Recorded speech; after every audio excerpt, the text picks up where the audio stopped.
Hi everybody, this is Mako Martin from www.bizbuzzin.com, and I'm actually a little behind because this is supposed to be the video for day 3 of my 21-day challenge, and I missed yesterday, so I'm going to do 2 today to make up for that.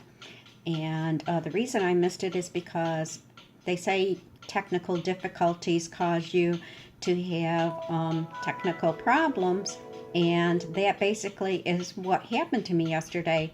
For some reason, the mouse on my computer wouldn't work after I got home from running around all day at doctor's appointments, and they're concerned about clotting in my veins, and so I had to have an ultrasound and had to go to see a cardiologist and everything. And I guess maybe when I got home, I was a little frazzled by all that running around because I also had to run some tasks afterwards. It was late by the time I got home. And today I have to run out and get a prescription. So anyway, let's get back to the topic for today's video. And we'll catch up real fast here. The topic for today is, what does it mean to be a woman in business? And for me, I wanted to attack that topic from 2 different views, because a woman in business can be just present in a business and not really be an active participant. And that's what I was for over 40 years. I worked for the man, and I worked in an office. And for me to explain what it was like in that, which many of you probably also already know, is that number 1, you have unrequited dedication and loyalty. You spend years and years, and what happens? You don't get recognized for it. You're assigned skill development and molding so that you can become the person that they want you to be. Doesn't have anything with what you want to be. And you go through years of being told what to do and when to do it. Then there's the endless inbox. And that is, that usually results, if you're salaried like I was at the time, in unpaid overtime. If you get paid for overtime, you're probably not allowed to take overtime. Especially nowadays, it seems like they're really pulling back on the overtime in a lot of positions for hourly employees. Then, what do you have to look forward to after that? Passovers, layoffs, terminations, and then maybe if you're really lucky, you can look forward to retirement. Then, when you're in your position and you're doing really well and it's time for your performance review, they tell you, oh, well, we can't bring you any higher in your salary. We can just give you this little bit amount, which, goes to everybody, regardless of really what their performance was. And we can only give you this much because you're already at the top of your income ceiling. So that's like, bangs you right on the top of the head, right? Because why are you there? If you can't advance, why are you there? So then you have also, because they're doing the assignment of all your development, you have no opportunities to be creative. So you have this creative stifling that happens in a job in corporate America. Like I said, they want to mold you into what they need to do the tasks that they want to assign to you. Then there's the bad benefits of missing your family. If you're a young person, you have children, and you don't get to watch them grow up. You're sending them to daycare, then they go to school, they have events, and if you're working overtime, you don't have the opportunity to even participate in some of their special events. If you try to ask for time off, or get behind in your job because you did take the time to go and see an event, then that hurts you on your next review, because there's a ceiling on how much they can give you, but they cannot give you anything too and say that you didn't do your job right. So basically you have no life outside of the office.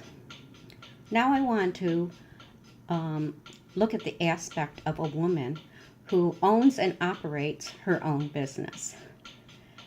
I find that for a woman like myself, who was actually, I worked all these years and retired, and I found a great difference in after retirement and opening my own business. Even though it took me a little while to get there, to find the right opportunity, I did find the right opportunity, and I am finding a lot of benefits of a woman owning her own business.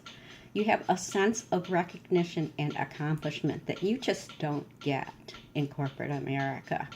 There's just, I don't care if you get raises and you're lucky enough to get some promotions. It's just really not enough, and it's not fast enough. You get to develop areas that benefit you and your own business, and that's a really great opportunity for learning, because there are so many different things. If you're in the internet business like I am, technology is changing all the time. You can't learn all of that technology in an office working for the man, because they have their technology only goes so far. They don't upgrade a whole office full of computers just to keep up with technology. And a lot of times the stuff that you really want to do, they don't let you do that in your job. I liked graphic arts and all that, multimedia and things like that. And as an administrative assistant, that wasn't a possibility for me, because they said it wasn't needed in my job.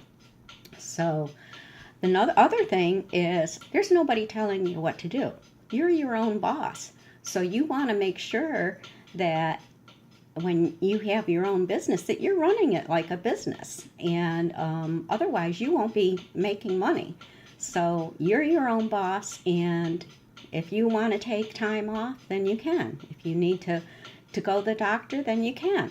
If you need a vacation, you can take a vacation, not have to ask anybody or be limited to the amount of days that you can take off. You also have the advantage of whatever effort you put into your business, you're going to see rewards for it. It's not like in an office. No matter how hard you work, you just, there's only so far you can go. But in your own business, you're going to see efforts. Number one, you're going to see it in the self-confidence that you build up. And number two, if you're doing everything that you really should, you're going to start seeing it in your earnings too. And you're going to be making money that surpasses what you could have made in an office. So that's a very, very good benefit of a woman in business. There's also the benefit of guaranteed employment. You won't fire yourself. If you decide that you don't want to have a business anymore, then you just stop the business. But you're guaranteed employment as long as you want to work. So that's another added benefit. Your income level, like I said, is determined by whatever efforts you decide to put in there. So there's no ceiling on your income. You have an abundance of creative opportunities when you have your own business. You can create your own logo. You can, brand yourself whatever way you want to. You can market whatever you want to and create your own marketing. There's just so many opportunities to be creative when you have your own business. And for a woman, I think women tend to be a little bit more creative because we're so emotional and we put a lot into anything that we do. The other benefit that a woman would feel probably more than a man is that you get to be home with your family. We grew those children on our own little bellies. And so there's that separation when you have to go into the office every day, that you just feel that tug more than a father feels it, because that baby grew up inside of you and was with you for 9 months, and you almost feel like you're deserting them when you have to go into the office and you're leaving early hours in the morning and you're not getting home till late at night. and maybe you have a stranger, a nanny or something, or you've hired a babysitter to come in every day, or you drop them off at daycare, but it's not the same for them. They're with other people, and you don't know what they're learning from these other people. I know some women have had nannies that speak a different language, and their children learn a different language. Well, that's a benefit of that, of course, but you can't speak to them in that language because you don't know it. So it's nice to have the ability to be home with your family, and you also have the additional avenues to explore and meet other people, and maybe go different places and learn new crafts or new hobbies or something like that, because you're not going to be stuck in an office in a cubicle, and you're going to be able to get up. I like working from home because I get to go in the kitchen and have lunch, and I can fix anything I want to. I don't have to plan the night ahead or the morning up to bring a lunch for the office, or spend $10 on lunch because I didn't bring something that day. So that's what I think it's like for a woman in businesses nowadays. And I hope you enjoyed this information, and I hope that you'll keep following me on my 21-day journey. I'll be doing my 4th video in a little bit, and I hope that you come back and watch that video and follow me through my journey to day 21. Thank you so much. Bye now.